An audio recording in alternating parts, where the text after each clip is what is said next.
People, I think I'm becoming a little bit chaotic because this is the ritual, the Mark of the Falling Tower from Blood Magic, and I'm about to summon it. I have banked up 1,000,000 life points, which according to the thing, I have to put a block of iron in there, and then I have to have the 1,000,000 life points, and then I right click here, and a rush of energy will flow through the ritual,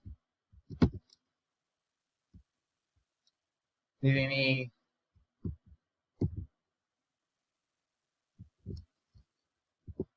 with the meteor. What? I don't understand why this failed. Okay then. Well, I guess I'll just leave that over there for whenever you guys, uh, you know, tell me what I did wrong. Because I am interested in a few other things, such as this ritual of the, uh, cleansing soul, is it? Yeah. How it can, like, make your living armor more powerful. So I guess I'll just like put this onto here, get it set up. I'm gonna activate the ritual, and nothing happened again. Okay, I guess I'll set up a chest, and I'll put it in here. Yeah, nothing's happening. Maybe I have to be wearing the armor. Oh, okay, that's what happens. Okay. So I guess I just lost my... Wait. Oh! Oh, the upgrade points were removed. Oh, that's so interesting. And that didn't cost very many life points either. Yeah, I guess I'll activate this ritual again. And now I have many, many upgrade tomes. Okay then. I like this ritual. It's pretty simple. You just use it to get these upgrade tomes, which you can then re-add. Okay, I guess another thing I'd like to try out is this one where I can get a bunch more upgrade points on my armor, because I believe that this shall be, like, you know, a ritual that I'll be needing to cast a lot. I guess I'll activate this one. Okay, it just struck me with lightning, and now I've got 300 upgrade points. Okay. I will also use it on my backup set of living armor. Okay, so now I have lots of upgrade points to mess around with, and this hopefully will give me a bit more like upgrade points to experiment with, because before I was kind of running out of upgrade points without creating another set of living armor, and then another set of living armor, and then another set of living armor. Just is kind of getting like a bit of a, oh my gosh, how do I experiment with this? But now I have a bunch of living tomes, as well as an extra set of living armor, and I have these 2 rituals, which I'll probably take down. But yeah, this is very interesting. But this, for some reason, did not activate, but just like soaked up a bunch of life points. You have to activate it like 4 times. It says that it consumes an item of its item range to summon a meteor full of resources at the sky. I'm pretty sure an iron block is one of those resources, although maybe it's just an iron ingot. Right at the ritual's location. I don't understand why this didn't work. But, you know, I can continue to research that between episodes. Is that, honestly, it doesn't really matter for me to summon a meteor right now. I just thought it would be fun. By the way, guys, just a few things I've been working on between episodes. I actually removed the other ritual that I had done there. What was it called? Like the ritual of the feathered knife. And I've actually been replacing the runes of self-sacrifice with runes of sacrifice, because, interestingly enough, Phil's life regen is just about as fast as the Well of Suffering drains energy from them, which means I have infinite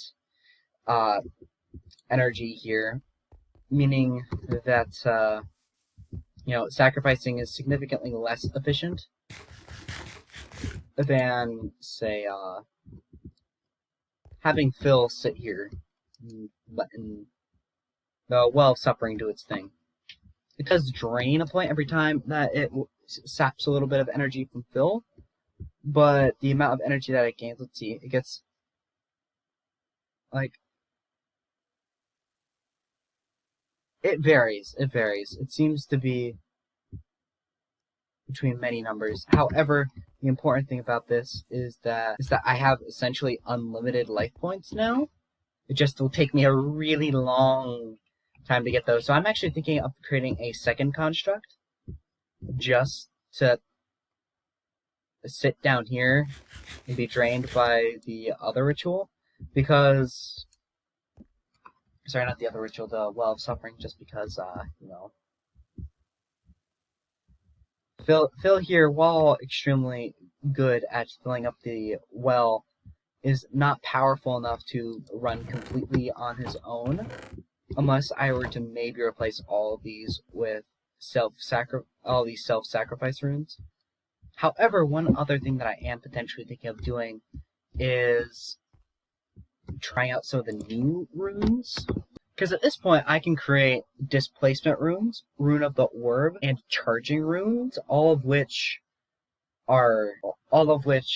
potentially have their own uses. I also can make the acceleration rune, which seems to have storage capacity, a bit like the Ring of Capacity, as well as the augmented capacity rune. Yeah, so I guess that's pretty much what I've been up to between episodes. I was hoping to start with a bit of spectacle with, you know, a meteor falling from the sky, but it seems like it doesn't like to summon meteors, I guess. But I'll try again next episode with different items in the chest, and then I'll move on from there. Yeah, so I was thinking we could get back to doing some mana and artifice stuff. And it actually seems like we've completed most of the tier 2 stuff, other than creating the mage armor, which I'm probably not going to be making because living armor is awesome. But I may create it just to show the effects again.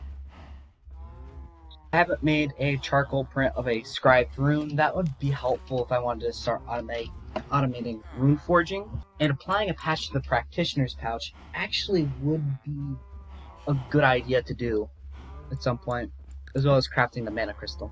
However, I actually wanted to start today by doing something a bit more simple than all of the mods that I've been doing. It has been a task that I've been putting off for a long time, but I guess I should probably start doing it at some point. A thing I've been putting off for an extremely long time. And that is killing these iron golems. They really need to be dealt with again. Like, they've been getting out of control. I mean, if you look, there's 3 of them, like, right here. It feels so good to do that again. Look, there's another one over here. Oh my gosh. Phil's been busy. Goodness me, that felt good to do. However, there is actually another thing that I wanted to do this episode, and that is to start to create a to-do list.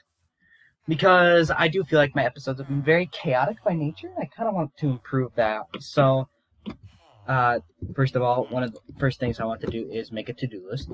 I want to eventually advance to Mana and Artifice Tier 3. And actually this involves choosing a faction, so choose a faction. I'm going to let you guys decide which faction I'm going to be in. I'd rather not be part of the Undead faction again, because I've already tried that out. I'm personally a little bit partial towards being a part of the Council of the Ancient Wizards. However, if you guys choose a faction, I will try my best to respect that. And for those of you guys who have no idea what factions are, they're literally right here. There are 4 of them. There are the Demons of the Nether. They have brimstone instead of mana, and it has a spell cooldown as well as increased power for magic in general. However, brimstone apparently will also drain your health, and it also regenerates more quickly in warm areas.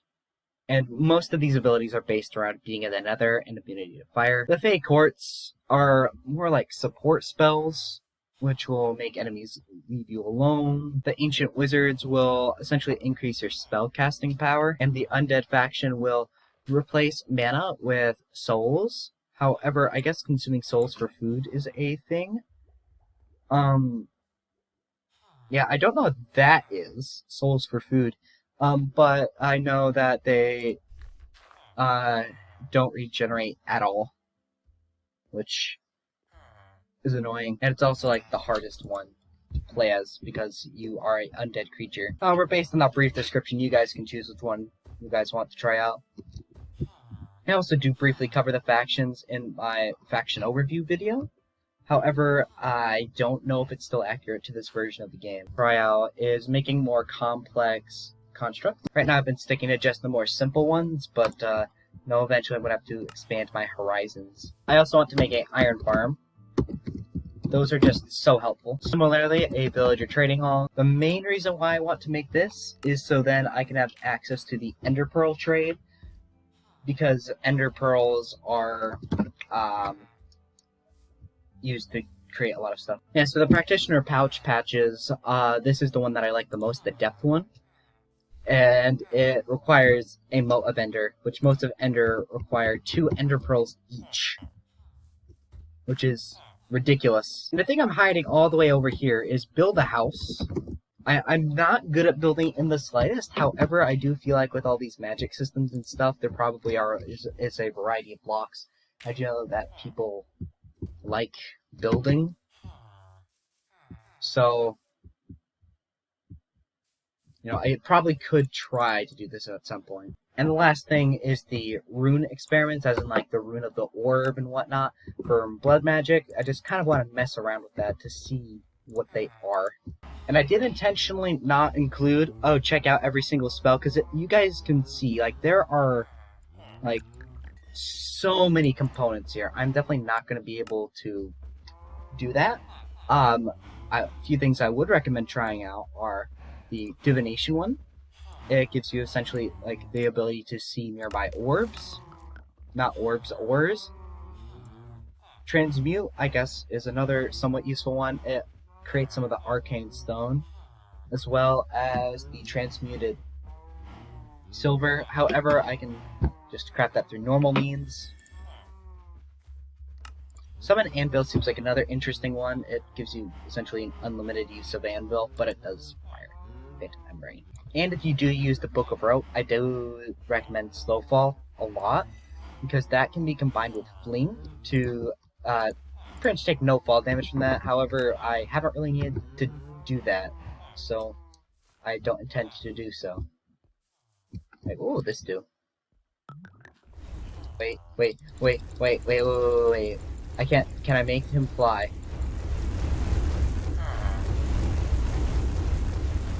This is like the most useless spell ever. Okay, I guess I will start by creating the Mana Crystal Fragment. So each of these require 9 Chairite gems and a single purified Vintium dust, and you can also like slap these other things in there to symbol draw. And that would be the 15th of my 19 tasks. I'm not gonna advance to the factions, but you know, this is saying choose a faction in order to advance. However, what I do have here is a mana crystal. So you right-click in order to fill it up, and as you can see, it drains mana. If you shift right-click, you can drain it to recover some extra mana. I recommend using this more so with items such as the Ring of Fortune and Silk, which I have not crafted. And those have a mana charge, which you occasionally have to charge up, but this gives you an additional 250 charge on each of those items, making it so that you instead just charge the mana crystal fragment instead of the item. It's a pretty simple system. Now, in order to craft a mana crystal, you have to craft 8 of these, which I'm kind of running short on Chimmering. I just have 7, which is not enough to craft even 1 more of these, which means I'm gonna have to do a lot of mining in order to craft that up. And mining takes time, and I'm not a fan of just spending a lot of time kind of doing nothing, so I'm just gonna put off doing that for as long as humanly possible. I'm seeing some interesting synergies here with a blood magic ritual combined with the command to harvest crops.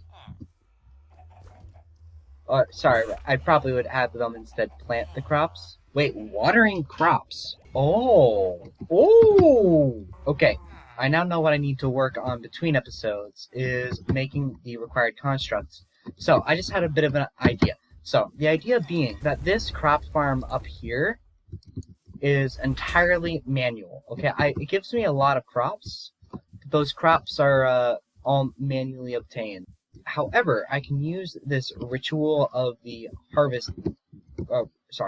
Reap of the harvest moon to automatically collect the plants that are growing up. And then I could use a construct to replant them. And I could have another construct set on growing the plants faster, meaning that I gain having that gain of plants, and I have to beef up my system with Phil over here.